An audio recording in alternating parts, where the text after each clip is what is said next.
चलिए आज एक कहानी सुनते हैं। एक ऐसी कहानी जो हमें अंधेरे में रोशनी की जबरदस्त ताकत के बारे में बताती है। कहानी तो एक बहुत छोटे से दिए की है, पर इसका जो संदेश है ना, वो बहुत बहुत गहरा है। तो कहानी शुरू होती है एक एकदम घनी काली रात से। कल्पना कीजिए, चारों तरफ बस अंधेरा ही अंधेरा है। ऐसा अंधेरा कि कुछ भी नजर नहीं आ रहा।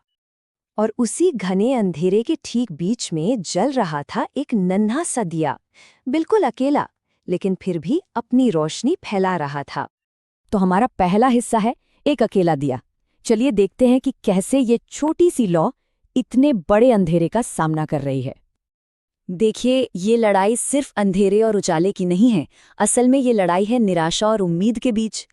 एक तरफ वो अंधेरा है जो सब कुछ निगल जाना चाहता है, जो नाउम्मीदी का प्रतीक है, और दूसरी तरफ है उम्मीद की एक छोटी सी टिमटिमाती हुई लौ। अब आते हैं दूसरे हिस्से पर, हवा और संदेह।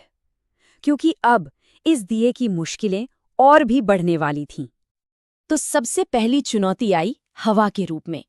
एक बहुत बहुत तेज झोंका आया, जो मानो बस इसी इरादे से आया था कि दिए की लौ को बुझा दे। और सिर्फ हवा ही नहीं, फिर कुछ आवाजें भी आने लगीं। चारों तरफ से लोग कहने लगे, अरे ये तो बस अब बुझ ही जाएगा। ये आवाजें, अब जानते हैं, शक और डर पैदा करने वाली थीं। तो मतलब दिए पर दो तरफ से वार हो रहा था, एक तो बाहर से तेज हवा का, और दूसरा अंदर से लोगों की इन नेगेटिव बातों का।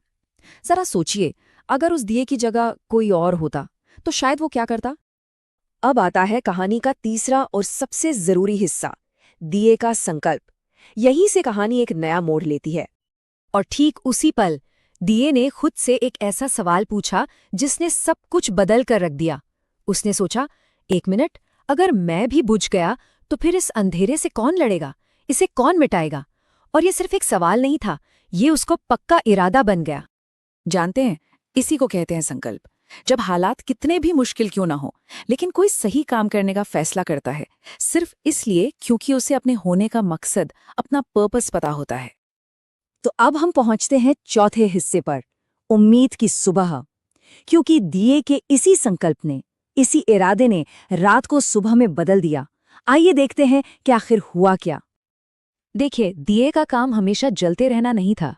नहीं, उसका काम तो बस इतना था कि जब तक सुबह न हो जाए वो रोशनी को जिंदा रखे। वो एक तरह से रात और दिन के बीच का एक पुल बन गया था। और फिर सुबह हुई, सूरज निकला, और दिए की जो सारी मेहनत थी ना, वो कामयाब हो गई। और उस सुबह वहां मौजूद हर किसी को एक बात समझ में आ गई कि एक छोटा सा उजाला भी एक बहुत बड़ी उम्मीद को जन्म दे सकता है। चलिए अब आखिरी हिस्से पर आते हैं, प्रकाश का सबक।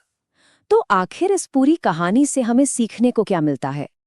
सबसे पहली और सबसे बड़ी सीख, किसी को भी कभी खुद को छोटा नहीं समझना चाहिए। एक छोटा सा कदम भी एक बहुत बड़ा बदलाव लाने की ताकत रखता है। अगर हम दिए के सफर को देखें तो ये हमें 3 कदम सिखाता है। पहला, अपनी मुश्किलों को पहचानो। दूसरा, अपनी उम्मीद की लौ को हर हाल में बचाए रखो। और तीसरा, और सबसे जरूरी, अपने होने का मतलब समझो। एक बात हमेशा याद रखने वाली है, दिए ने पूरी रात को हराया नहीं था। नहीं, उसने बस रात को खुद को हराने का मौका नहीं दिया। जीत हमेशा लड़ने में ही नहीं होती, कभी-कभी सिर्फ टिके रहने में होती है। तो अब ये सोचने वाली बात है कि हम सबके जीवन में उम्मीद का वो दिया कहाँ जल रहा है। उसे पहचानने की जरूरत है, और ये पक्का करने की जरूरत है कि वो कभी बुझने ना पाए।